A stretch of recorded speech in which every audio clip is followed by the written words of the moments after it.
আর এবার যে খবরের দিকে নজর রাখবো, ফের উত্তপ্ত মালদার মজমপুর। রবিবার মজমপুরে গোষ্ঠী সংঘর্ষের মধ্যে গুলিবিদ্ধ এক টোটো চালক। জানা যায় আমির শেখ নামের এক টোটো চালক রাস্তা দিয়ে যাওয়ার সময় দু গোষ্ঠীর সংঘর্ষের মাঝে পড়ে যায়।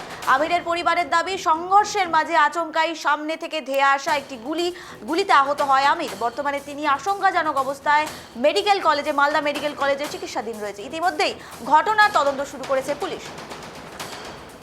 এই মুহূর্তে আমাদের সঙ্গে টেলিফোন লাইনে রয়েছে প্রতিনিধি রুহুল। তার থেকে জানতে চাইবো, রুহুল, দুই গোষ্ঠী সংঘর্ষের মাঝে এভাবে এক টোটো চালককে আহত হতে হলো, গুলিবিদ্ধ হতে হলো, এ বিষয়ে আর কি আপডেট রয়েছে এই মুহূর্তে? রুহুল। সালের বর্ষর বরণের প্রথম দিন থেকেই কিন্তু মালদায় গুলি আর বোমা এই দুটো নিয়েই কিন্তু উত্তপ্ত হয়ে রয়েছে গোটা জেলা।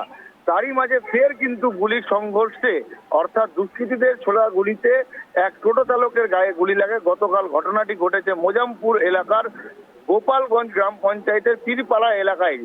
স্থানীয় সূত্রে জানা গিয়েছে যে গুলিবিদ্ধ যুবকের নাম আমির, তার বাড়ি হচ্ছে মালদার কালিয়াচক গোলাপগঞ্জ এলাকায়। তিনি কিন্তু আম ব্যবসায়ী এবং আম নিয়ে কিন্তু তিনি যাচ্ছিলেন টোটোতে বোঝাই করে। সেই আম নিয়ে যাওয়ার সময় মাঝ রাস্তায় দুই দুষ্কৃতীর লড়াই, অর্থাৎ রাস্তার এই পার থেকে এক দুষ্কৃতী গুলি ছুটছে, রাস্তার ওই পার থেকে এক দুষ্কৃতী গুলি ছুটছে।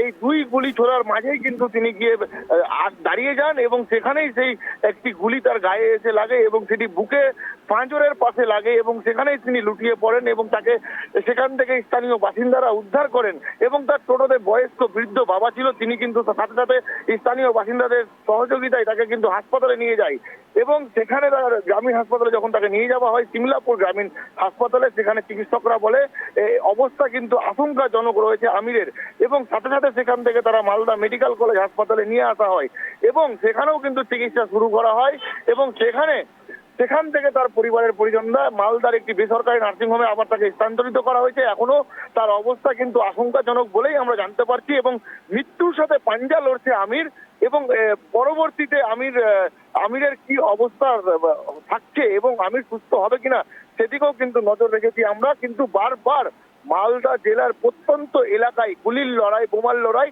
এই লড়াই কতদিন চলবে এই নিয়ে কিন্তু বিরোধীরা তোপ দাগতে শুরু করেছে। তার পাশাপাশি মালদা জেলা বিজেপির তরফে কিন্তু বলা হয়েছে যে পুলিশ প্রশাসন দ্রুত সক্রিয় না হলে আগামী বিধানসভা নির্বাচনে মালদায় কিন্তু ব্যাপক গোলা এবং গুলি এবং বোমা চালানোর মতো ঘটনা আবারও ঘটবে। নিবেদিতা, একেবারে তুমি যেমনটা বলছো, নির্বাচনের আগে তো অবশ্যই এই ঘটনাগুলি বিভিন্নবার সামনে আসে, তবে এই মুহূর্তে একেবারে আমরা একই রকম অন্যরকম ছবি দেখলাম। মাঝ রাস্তায় দুপক্ষের গোষ্ঠী সংঘর্ষ, যেখানে গুলি ছোড়া হচ্ছে, প্রশাসন কিছু করছে না। প্রশাসন এই বিষয়ে কোনো হস্তক্ষেপ করেছে এই মুহূর্তে?